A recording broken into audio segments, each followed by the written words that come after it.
Hello, my name is Natoya Charles, and as my part in this presentation, I'll be showing you some samples of popular magazines and academic journals. These publications can differ vastly and appeal to many different demographics. There is a wide range of both types of material in many categories. First, I would like to talk about and show some examples of popular magazines.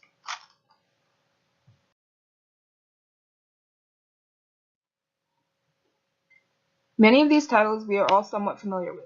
Time magazine deals with current events and politics. Vogue is a fashion magazine, while Rolling Stone focuses on music and pop culture. However, there are many others that deal with almost any topic you can imagine. Also notice the pictures of celebrities on the covers. It is the norm to include a photograph or some other type of artwork. Popular magazines are usually characterized by their glossy prints and appealing graphics. Here we can see some examples of that pulled from In Style and Good Housekeeping.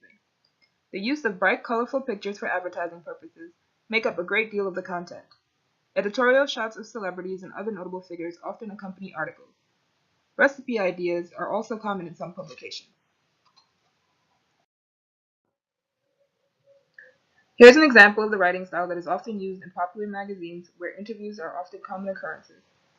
The writing is informal and entertaining, obviously not targeted to an academic audience, but instead is targeted generally to a fifth grade reading level, according to a Pepperdine University article.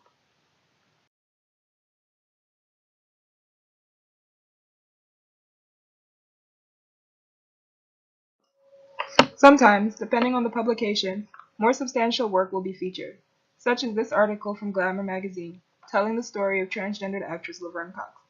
Other magazines like Time magazine or The New Yorker, for example, will feature many thought-provoking articles. However, their lack of sources set them apart from writing featured in academic journals.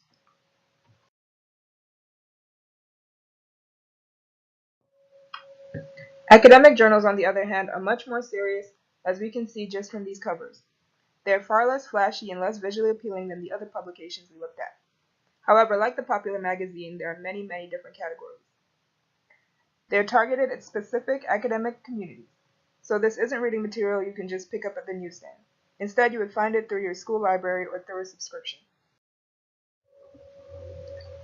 The writing tends to be much more scholarly and technical. For example, this peer-reviewed article from the scholarly journal Trends in Cognitive Science. It is speaking to a specific audience, in this case cognitive scientists and neuroscientists, that would likely already be familiar with some of these topics.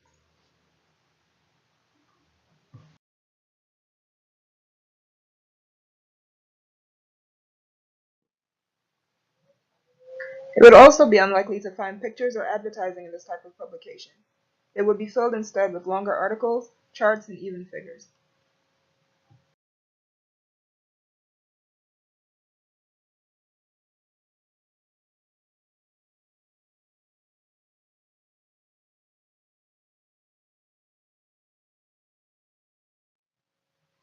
Here is another example, this one from a literary journal, where the author is seeking to add to the discourse on the work of Charlotte Perkins Gilman, who wrote the short story The Yellow Wallpaper, also written in a more formal academic tone.